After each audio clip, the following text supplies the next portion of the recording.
It's not just about moving across borders, it's about identity, belonging, and survival. For some, migration means opportunity, for others, it feels like threat. In Poland and across Europe, newcomers often find themselves caught between hope for a better life and the harsh reality of prejudice, bureaucracy, and cultural barriers. But what does that look like in everyday life? How do they build community, find work, or raise families when the environment can be both welcoming and hostile at the same time? In today's video, we dive into real stories, surprising facts, and powerful insights that will make you rethink what migration really means today. Hi, my name is Robert. I'm from Uganda and I work and live here in Lublin, Poland. I work at the university, one of the big universities here in Lublin, and I'm here today to share my experiences living and working here in Poland. Life in Ukraine as a Nigerian student is uh it's okay compared to Nigeria, though it's better in that you have constant light, water, accommodation is not that bad. The schools are quite okay. The only thing is it's more of theory than the practical, and that's because we have this language barrier, and it's a problem. In Nigeria, when you study there, you're entitled to you have practicals and practicals, but in Ukraine, because we have this difference in language and all that, so it's quite difficult for us to do practicals. So it's more of theory. My most positive experience in Poland would be me having come here 3 years ago, and I made it. Guys, how beautiful. So that's my most positive experience, me having done the job. People were believing in me, saying, oh, we believed in her, she went and she did it. So that was a positive. I finished my bachelor's. The people are nice. It depends on the area you live in. I lived in Ternopil, which is a small city in Ukraine, so the people are quite okay. They're nice, but there are a lot of races there too, especially the old people. But apart from that, it's okay. Another thing that I found challenging there was you can't work as a student in Ukraine. Your visa doesn't carry, or your ID doesn't allow you work, so you're just there to study. Any work you do is considered illegal. People do work, but it's not genuine, so it's difficult. If you're caught, it's a problem. And one thing, if you're caught in any form of act at all, the first thing they do is to send you back home, so you're not even allowed to defend yourself or something. It's difficult. They just send you back home straight, and that ends your education or whatever you're doing. And the schools are quite money conscious.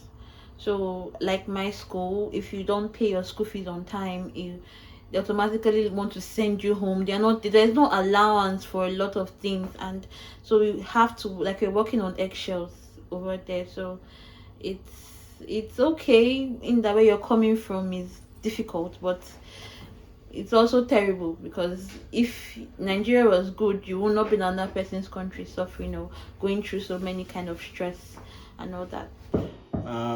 The thing is, I remember I came here as a student, and one of the best experiences I've had so far is one of my colleagues from class, a Polish lady. She invited me and a couple of my other colleagues from the program to come and eat and have Easter celebration at their home. I ate as much Polish food as possible. I enjoyed all the moments, because as much as I couldn't speak Polish, there was always an effort to teach me a few words, and also with her family, she was able to speak with us, share their moments, and for me that stands out as one of the best moments living here in Poland. Okay, so studying in Poland and in Ukraine, the first thing I noticed about Poland was studying here is not that stressful compared to Ukraine. In Ukraine, we have the system we have, its grading system is 12, while here is 5. So in Ukraine, you have questions that are asked in every class you have. So you literally have to read the day before the class. So every day you're reading. But here you have classes, you go for classes, you come back, you're just expected to read for your exam. So studying is not that strenuous. You have time for yourself a little bit. One thing I noticed again was they do a lot of practicals here, unlike Ukraine where it's more of theory and watching of videos. But here you're allowed to practicalize these things both on dummies and on live people too. So it was enjoyable when I could interact with people and ask questions, ask them what they feel, talk to them, give injections, give meds, drugs, and all those things. So I think for me, Poland is better because of the practicals. If you want theory, you can go to Ukraine, and you want to have a lot of time. You want to be able to read and don't have time for yourself, go to Ukraine. But if you want to have time for yourselves and enjoy practical, you come to Poland. And also you read. I think it depends on you too, how well you're ready to study. If you're not the type that you don't want to study, doesn't matter, you can do whatever you want. But I like to study both. So when you need help, there are a number of ways you can go about this. If you're a student, contact the International Students Office. It's very important. They speak, there's always somebody in the office who speaks multiple languages. Number two, if you're on the street and you need help, please download the Google Translator. If you can't speak any Polish, it will help. Sometimes walking up to somebody and saying "Przepraszam," the person will be ready to hear what you want to say, and you can translate it on your phone. He or she will read it and assist you. Polish people are actually very, very helpful, very, very helpful. So please don't put a wall between yourself and somebody else because you're like, I am a foreigner and people won't get me. No. Put in the effort and the help will arrive. The summers are usually very hot, okay? Not like hot like back home in some countries. It's a tropical environment, but it's hot and you will definitely feel it. But when it comes to the winter, my advice to most of the students that come is try as much as possible to arrive before the winter. Number two, when you're doing your shopping, don't assume that the jackets you're buying back home are going to work for you here. It's a different environment, different weather. So maybe if you're arriving in September, it's a little bit cold, it's rainy, have a jacket. But when you arrive here, like I said, make friends. Also get in touch with, let's say, people at the International Students Office. Seek some guidance, some help. There are second-hand shops. You can always go and buy, a nice jacket that is cost-friendly. Please don't come and you want to be a high roller, buy a Gucci and what. You'll dig a hole in your pocket.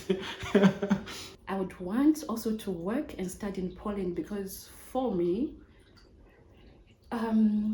its progress, I find it fulfilling. At first it was so scary. I thought it was not possible. I thought doors were closed. I thought it would be scary to be, for example, with the Polish people, be friends with them, hang out with them, have ideas, get advices.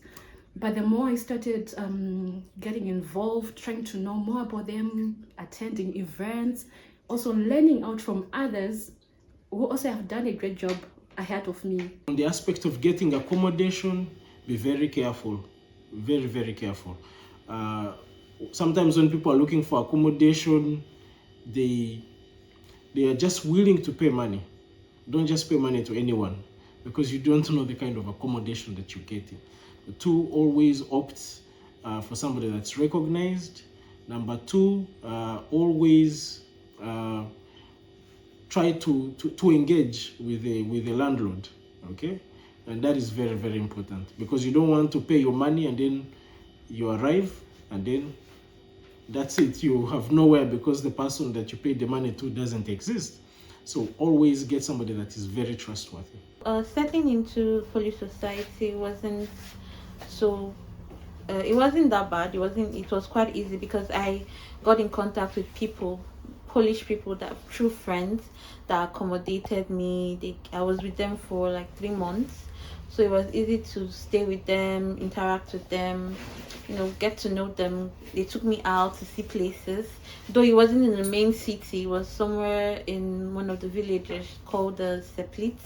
That was where I stayed, and they helped me get scholarship into school, and they drove me to where I would write the admission thing, the whole admission process, everything. They kept helping me. They kept helping me make calls. Even when I was trying to reach the Nigerian embassy, they weren't of any help at all. So, but these people were really, really nice. So it was quite easy because they were very welcoming, and it wasn't difficult. Then I moved to Lublin in May. Yeah, in May, to resume school, and then starting school was another thing. I thought it was going to be a difficult process, but it was quite easy. Where I was staying, everybody was so nice, so they made my transition very cool and very easy for me. Due to the war, what was the reason I left Ukraine actually? And initially I was not interested in coming to Poland actually, because I had heard a lot about the journey, people that were suffering, people that were trekking, people that were being beaten at the border. People had a lot of issues, and it seemed as if I joined a couple of spaces on Twitter, and I joined the one that Abike Dabri was talking on, and she wasn't encouraging about going to Poland. So I was supposed to go to a city called Uzhgorod in Ukraine, from there enter Hungary. But I booked a train, 2 trains, and I got to the first one, which took me to Lviv, but the second train didn't come, and it was quite cold, very cold. I stood there for 6 hours at the train station, and there was nowhere to sit. Everywhere was jam-packed because people were running out of Ukraine, and I got tired. So this train came and was going to Poland, and I didn't want to enter it, but somehow, I would say it's God, I just entered the train with my box and everything, and it brought me directly to Poland. So I didn't experience all the walking, all the stress people experienced at the border. I would say I was not one of those that experienced. It was quite easy to get here, but I had 2 stops on the way. One when you're leaving Ukraine, where they stamped my passport and I was leaving, and then one at the Polish border. Getting there, we were welcomed. They gave us food, they gave us water. They were so nice actually, and they treated us really well. We didn't experience, those in my train, the train I entered, didn't experience any form of discrimination or violence or anything. The only thing they did was they attended to the women with children first. That was what they did. Then they told us to wait. After they were done with those people, they would attend to us. And then initially on the train, they did not allow men to enter, but after a while they allowed them to enter the train. So it was quite easy, and there was no stress. The only stress I faced was at the Lviv train station, where I was waiting for my train and it didn't come. It was cold, it was snowing, so that was the only stress I faced there. When you get a student visa, the student visa also allows you to work a particular number of hours per week. There are those who come and say, okay, we want to study, but we also want to work. It's possible, but it's not automatic. Your worth is like your network. Your net worth is your network, because once you make friends from here, you're able to tap into so many other job markets that you didn't even know about. But it will take, it will be up to you. You really need to do the groundwork to talk with people, to make friends, and to build your network to a point where people will be giving you advice. Okay, you have to apply for this job. I remember an example is that when I was applying for a job once, they told me that I have to put my picture. I didn't know that. All along I had been applying and sending my CV to people, and I never, yeah. I would say go for it. For example, you won't believe it, but I took Poland. For me, it was as a plan B, because initially that was not my plan A. So I took Poland as a plan B after me where I wanted to go failed. And I came here, I was so distressed. It wasn't easy. It wasn't easy at first, but it always gets better. You just gotta believe in yourself. The weather, I'm still struggling. Having been 3 years here, I am struggling. Winter, I I'm sorry, but I have to say, I think sometimes it's bipolar. I say it's bipolar where there's like 4 seasons in one, guys. So be prepared. Be prepared. And then the food. Okay. Ooh, what can I say? They're very hospitable. Well, let me say for the houses, the Polish houses that I have been, and the gatherings that I've attended, the people are so warm. When you get to know them better, of course, when they let you in, you will love them. They will love you back. The food is amazing. For me, I'm not so much a food. I think I'm so cultured, small African. Yes, but I've loved some of their dishes. They have golonka. Well, that's meaty. You know, Africa, we are meaty people, right? Yeah, so much protein. We need it. So yeah, that, and they have pierogi. I've never tasted pierogi. I don't like the white part, but I hear it's amazing. So you go for it. They have so much sweet food. Be careful, you get not fat. You gain much weight. I did that and I struggled, but I'm getting it, as you can see. Oh, Please do as much research as possible. So it's very important to know where you're going. If you know some people there, try as much as possible to get as much information.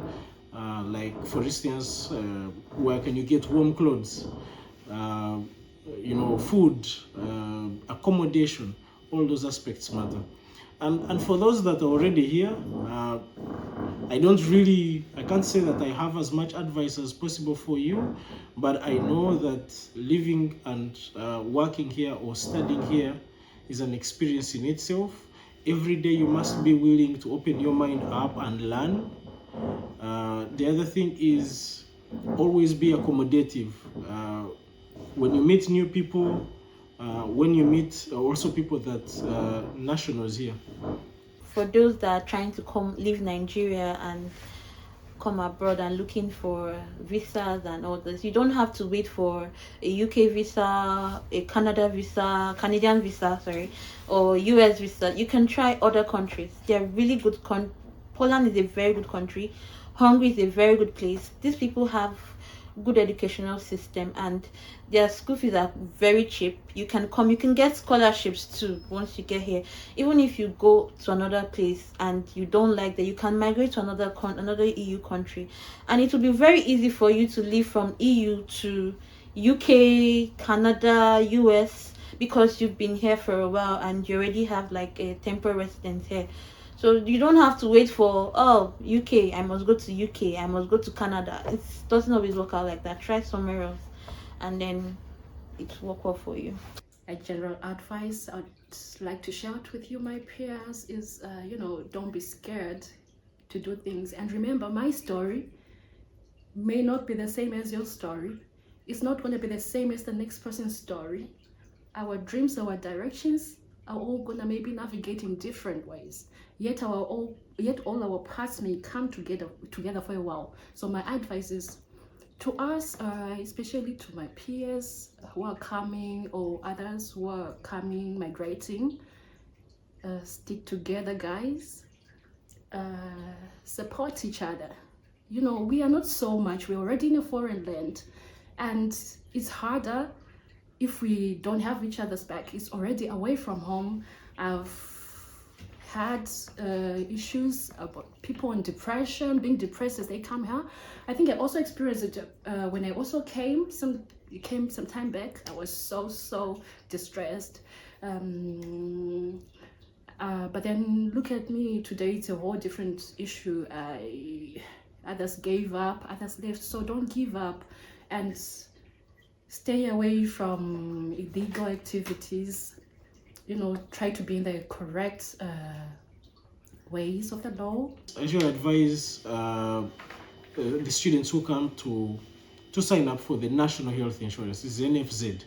It is cost friendly, and you can basically be covered in any hospital within Poland. Some people opt for the private ones, but that's really up to you. It depends on how heavy your pocket is. Although this video was recorded right after the Russian-Ukrainian war began in 2022, much of what we discussed is still deeply relevant today. Migration, identity, and belongings are not just headlines. They are human stories that continue to shape our world every single day. If there is a topic that you'd like me to explore further or voices you think should be heard, let me know in the comment section. Your suggestions help shape what comes next on this channel. And if you found value in this conversation, don't just watch. Join the community, like, share, and subscribe so you don't miss the upcoming reviews, interviews, and deeper dives into real issues affecting people's life across Europe and beyond. This is only the beginning, and I would love for you to be a part of what comes next. Thank you.